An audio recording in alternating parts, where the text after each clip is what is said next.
98 years down the line and Bournemouth are fighting for their lives. It'll be the 6th time in a troubled 2 years that Bournemouth have faced a winding up order, and this time it's for real. I think the debts had mounted up. Somebody somewhere along the way wasn't telling the truth of what was going on behind the scenes, and it come to a head, as it does, and it was a horrific time. Just over a week ago, the receivers were called in with Bournemouth nearly £4.5 million in debt.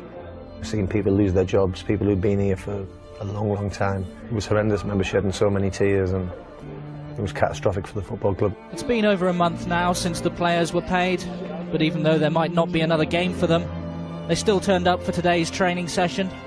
So many different rumours going around. I mean, I've heard about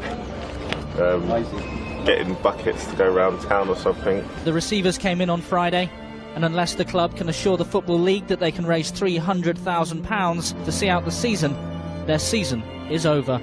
A decision against the club means the players will be free to go, the Football League will end our membership, and the club will go out of existence tomorrow.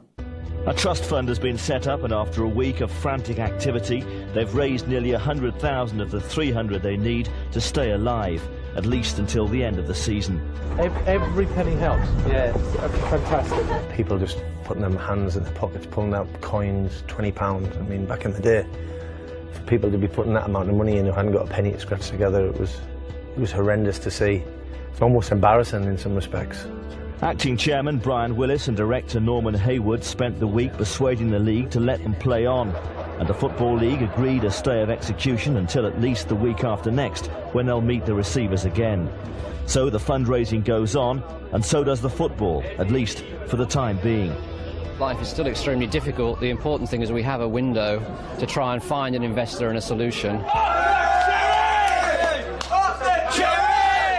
Right at the death, the town of Bournemouth came to life to keep their football club going a little longer.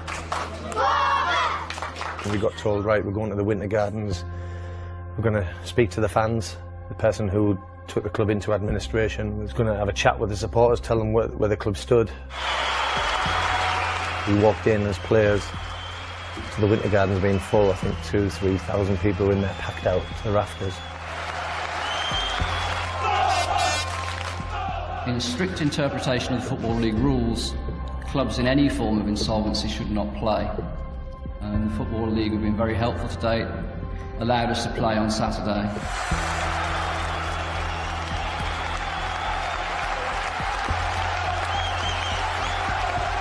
The club should never be in that position, but it was. And if it wasn't for the supporters doing that and showing the resourcefulness and the desire to keep the football club going, we might not be doing this interview now. After 10 weeks in the hands of the receivers, a financial package has been put together by Bournemouth's trust fund. Bournemouth are making history. The future of this club looks bright. It will survive. We've got to sort some bits and pieces out. But here we are with a bright new future. The sun is setting on the past. The club can go forward. Thank you.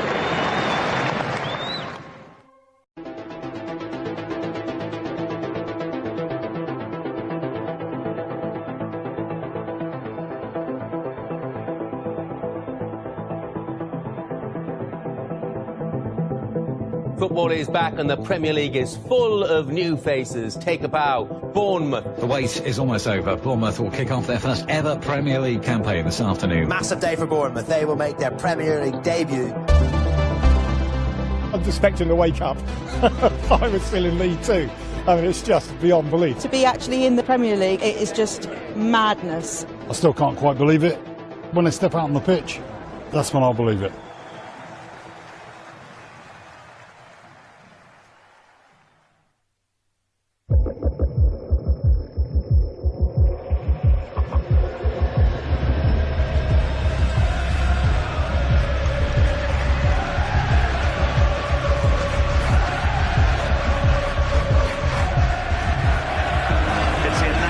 Here tonight, a chance for this club to break new ground. It was almost the perfect platform for us on a Monday night in front of the Sky Cameras to show that we were good enough to be a Premier League team. This is why you play the game, for moments like this. I woke up that morning and I thought, this is us, this is our day. If we win tonight, we're up. I've never felt so nervous in my whole life. Pure excitement, I couldn't wait to get out there.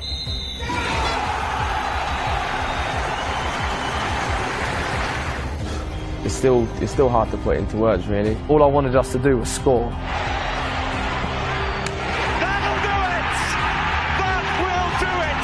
It is the biggest achievement of my career. They're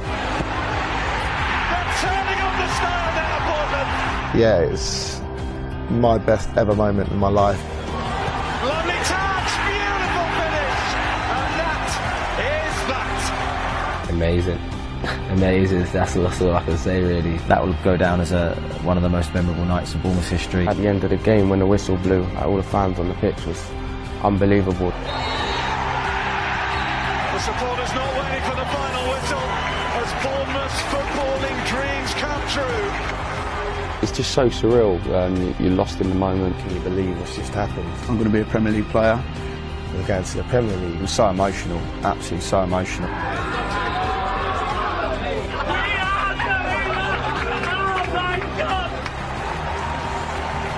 I think the fans deserve this. The people that help the club survive. All the fans that have been here and seen a lot of bad things over the years. The darker days. They've supported the club through thick and thin.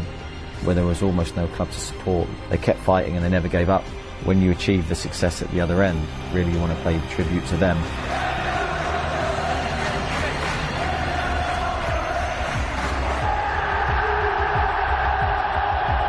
We've done it our way. We've all had knockbacks. People that have said to us, you're not good enough for the Premier League. So the feeling to get there, I don't think we'll ever experience a better feeling in football. We've wrote a new chapter in the history of this football club, getting us to the Premier League, and now it's time to leave a legacy. I'm just going to enjoy every minute of it. We're going to be working extremely hard in the summer to make sure we're ready for the stern test that awaits us.